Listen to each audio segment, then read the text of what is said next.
Hello. కానమోకు కథావచనం మోహనవచనం పరిజ్ఞాన హితబాండం నిత్య చదువరి శ్రోతలకు ఆహ్వానం నమస్కారం. చదవదగునెవరు రాసిన తదుపరి చదివిన వెంటనే మరువక పలువురికి వినిపింపబూనిన అది ఏ పరిజ్ఞాన హితబాండమవుపో మహిళ మోహనవచనమై విరాజిల్లు. పరిజ్ఞాన హితబాండం లక్ష్యం ప్రతివారీ సమాచార హక్కు.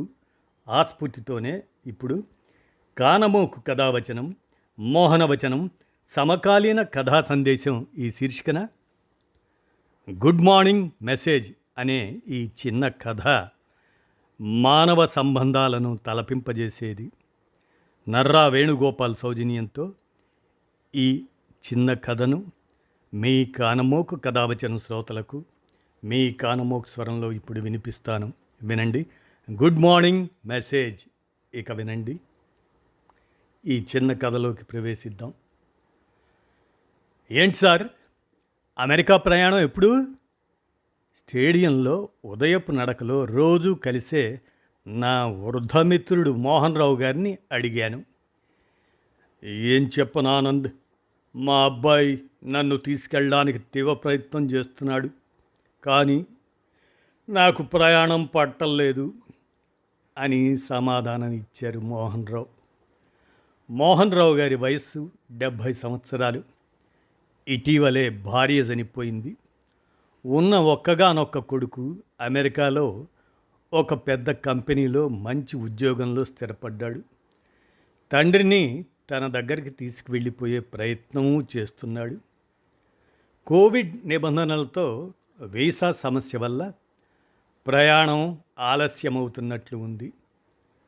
నాకు మోహన్ రావు గారికి మధ్య దాదాపు 30 సంవత్సరాల వయసు తేడా ఉన్నప్పటికీ 6 నెలలుగా ఉదయపు నడకలో స్నేహం కుదిరింది మా ఇద్దరికి.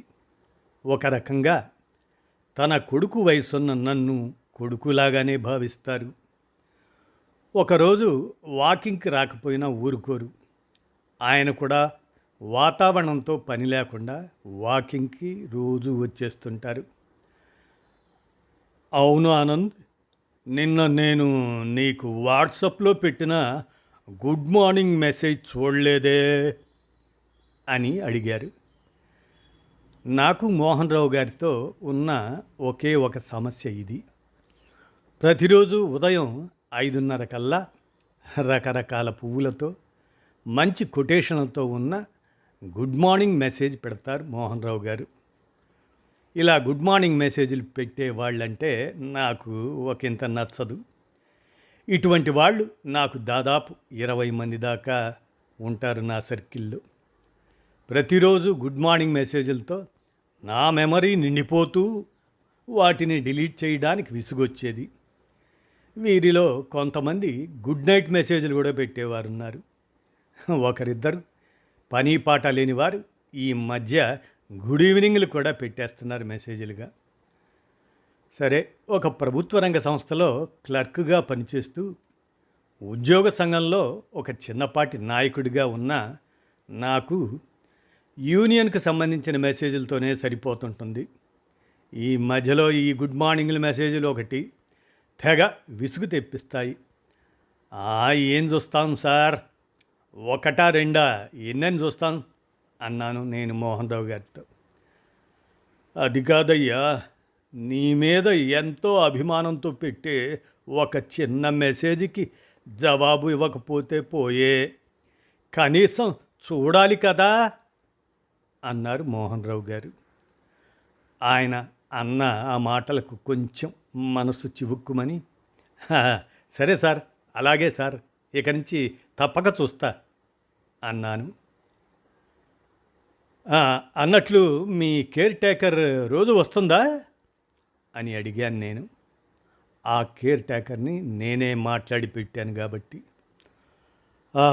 వస్తుంది వస్తుంది కానీ ఈ 2 రోజులు వాళ్ళ అమ్మాయికి ఒంట్లో బాగోలేదని ఊరికి పోయింది అన్నారు. అంటే వంట పని అది మీరే చేసుకోవాలన్నమాట ఈ 2 రోజులు అన్నాను. అవునా ఆనంద్, నాకు కాలక్షేపమేలే అన్నారు. సరే సార్, ఇక వెళ్దాం, చాలా టైం అయింది అని ఎవరి ఇళ్లకు వాళ్ళం బయలుదేరాం. మోహన్ రావు గారి ఇల్లు, మా ఇల్లు ఇద్దరివి ఈ స్టేడియంకు దగ్గరలోనే ఉంటాయి.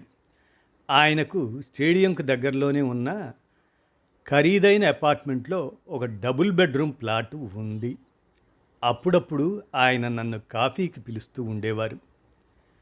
నేను కూడా ఈ 6 నెలల కాలంలో ఓ 2 సార్లు వారి ఇంటికి వెళ్ళి ఉంటాను. అమెరికాలో ఉన్న పిల్లల తల్లిదండ్రులకు ఐశ్వర్యానికి లోటు ఉండదు, కానీ ఆత్మీయతకు మాత్రం ఎప్పుడూ వెంపర్లాడుతూనే ఉంటారు.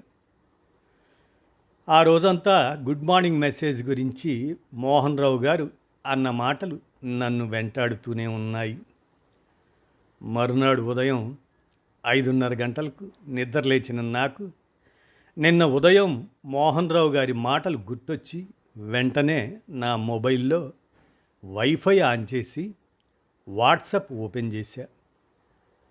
దాదాపు రోజు పెట్టేవారి నుండి వచ్చే గుడ్ మార్నింగ్ మెసేజ్లు అన్నీ వచ్చాయి, ఒక్క మోహన్ రావు గారి నుంచి తప్ప.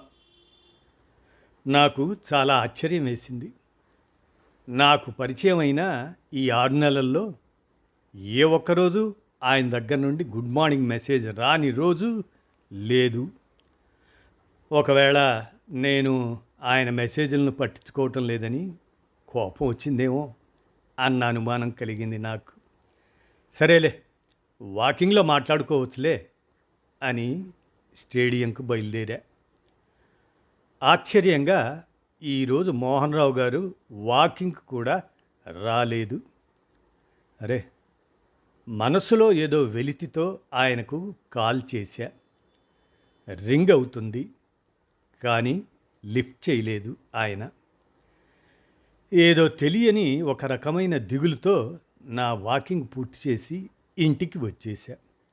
సరే, టిఫిన్ చేసి ఆఫీస్కు బయలుదేరుతూ టైం చూశాను. 9 గంటలైంది. ఇంకా గంట టైం ఉందిగా, ఒకసారి మోహన్ రావు గారి ఇంటికి వెళ్దాం అని మనసు అనిపించింది. ఆయన ఉండే అపార్ట్మెంటు మా ఆఫీస్కి వెళ్ళే దారిలోనే ఉంది. వాళ్ళ అపార్ట్మెంట్ బయట బైక్ పార్క్ చేసి 4వ ఫ్లోర్లో ఉన్న మోహన్ రావు గారి ఫ్లాట్ వద్దకు వెళ్ళి కాలింగ్ బెల్ నొక్కాను. 2 సార్లు నొక్కాను, రెస్పాన్స్ లేదు. అలా 3 సార్లు నొక్కి లాభం లేదని ఆయనకు కాల్ చేశా. రింగ్ అవుతుంది, కానీ లిఫ్ట్ చేయటం లేదు. శ్రద్ధగా వింటే ఇంట్లో నుంచి ఆయన ఫోన్ రింగ్ సౌండ్ వినిపిస్తున్నది. వెంటనే తలుపు తట్టాను, అయినా సమాధానం లేదు. అనుమానం వచ్చి మరింత గట్టిగా తలుపులు బాదాను. అటువైపు నుండి సమాధానం లేదు, కానీ అటుపక్క ఇటుపక్క ఫ్లాట్ల వాళ్ళు వచ్చారు. అందులో ఒక ఆయన ఆ అపార్ట్మెంట్ కార్యదర్శి కూడానట. ఏంటి అని అడిగారు. విషయం చెప్తే వాళ్ళు కూడా తలుపులు కొట్టారు, కానీ సమాధానం లేదు. వెంటనే అందరం కూడబలుపుకొని తలుపులు బద్దలు కొట్టాం. లోపల హాల్లో దృశ్యం చూసి నాకు నోరు పెగలలేదు, గొంతు తడారిపోయింది. సోఫాలో మోహన్ రావు గారు కట్టెలా బెగదీసుకుపోయి ఉన్నారు. ఎప్పుడు పోయిందో ప్రాణం, ఎంత వేదన అనుభవించారో. నా మనసంతా బాధతో నిండిపోయింది. తండ్రి లాంటి మనిషిని ఆ పరిస్థితిలో చూసి కన్నీళ్లు ఆగటం లేదు. ఇంతలో కార్యదర్శి మోహన్ రావు గారి అబ్బాయికి కాల్ చేసి చెప్పారు. వెంటనే బయలుదేరతానని అవతల నుండి చెప్పినట్లున్నాడు వాళ్ళ అబ్బాయి. అప్పటి వరకు చేయవలసిన కార్యక్రమాలను కార్యదర్శి గారు ఎవరెవరికో ఫోన్లోనే పురమాయిస్తున్నారు. అచేతనంగా ఉన్న నన్ను ఆలోచనలు చుట్టుముడుతున్నాయి. గుడ్ మార్నింగ్ మెసేజ్ అనేది కేవలం పని పాట లేని వాళ్ళు పంపేది కాదని, అందులో ప్రేమ, అభిమానం, ఆప్యాయతతో పాటు ఒక మనిషి యొక్క ఉనికి కూడా ఇమిడి ఉందని నాకు అప్పుడే అర్థమైంది. రోజు గుడ్ మార్నింగ్ పెట్టే వ్యక్తి ఒక్కరోజు పెట్టకపోతే